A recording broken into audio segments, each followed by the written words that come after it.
Imagine a continent ravaged by 30 years of brutal, seemingly endless war. Entire regions were devastated, populations decimated, and the old order was crumbling. Out of this chaos in 1648, European leaders came together, not just to end the bloodshed, but to build a new foundation for Europe itself. This was the Peace of Westphalia, a turning point that would echo through the centuries and shape the world we live in today. So, what exactly did this monumental peace agreement do? Well, it wasn't just one treaty, but a series of them, primarily signed in the Westphalian cities of Münster and Osnabrück. First, let's talk about the map of Europe, which was redrawn significantly. France, a rising power, gained crucial territories like Alsace, strengthening its eastern border. Sweden emerged as a major player in northern Europe, taking control of western Pomerania and gaining influence over German river mouths.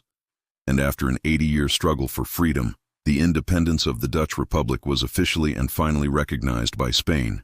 These weren't just random land grabs. They were strategic shifts that altered the balance of power for generations.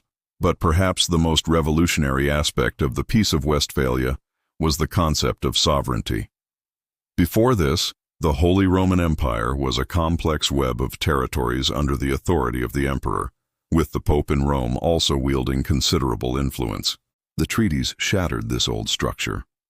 The hundreds of states within the Holy Roman Empire were granted the right to conduct their own foreign policy. They could form alliances and wage wars as long as they weren't against the emperor. This was a radical idea. It meant that the power of the emperor and the Pope was significantly weakened. States were now recognized as independent sovereign entities, the primary actors on the international stage. The war had begun over religious conflicts, so a lasting peace had to address this head-on. The Peace of Augsburg in 1555 had only recognized Catholicism and Lutheranism, leaving out the growing number of Calvinists. Westphalia corrected this.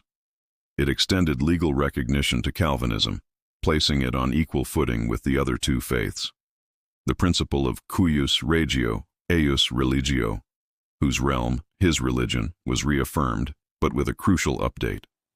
Religious minorities who had existed in a territory by 1624 were granted the right to practice their faith privately and, in some cases, publicly. While not full religious freedom as we know it today, it was a major step away from forced conversion and toward religious coexistence. The long-term impact of these agreements is hard to overstate. The Peace of Westphalia is often called the birth of the modern state system. The principle of state sovereignty, the idea that each state has exclusive control over its territory, free from external interference, became the cornerstone of international law and relations.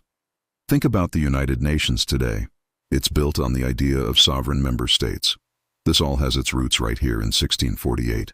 Furthermore, the treaties fostered a new way of thinking about international stability, the balance of power.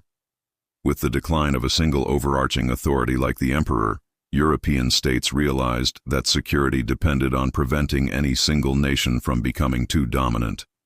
This led to a system of shifting alliances and counter-alliances, a complex diplomatic dance designed to maintain equilibrium. Whenever one power, like Louis XIV's France later on, grew too strong, others would band together to check its ambition. This concept would dominate European politics for the next 250 years. In summary, the Peace of Westphalia did more than just end the devastating 30 Years' War. It was a masterful piece of diplomacy that laid the groundwork for modern Europe. It redrew the map, established the principle of state sovereignty, introduced a new level of religious tolerance, and created the balance of power system. It was the moment Europe turned a page, leaving the medieval world of empire and universal religion behind, to enter the modern era of nation-states and international politics. Thank you so much for watching. If you found this dive into history interesting, please hit that like button and subscribe for more content. Let us know in the comments what historical event you'd like us to explore next. See you in the next video.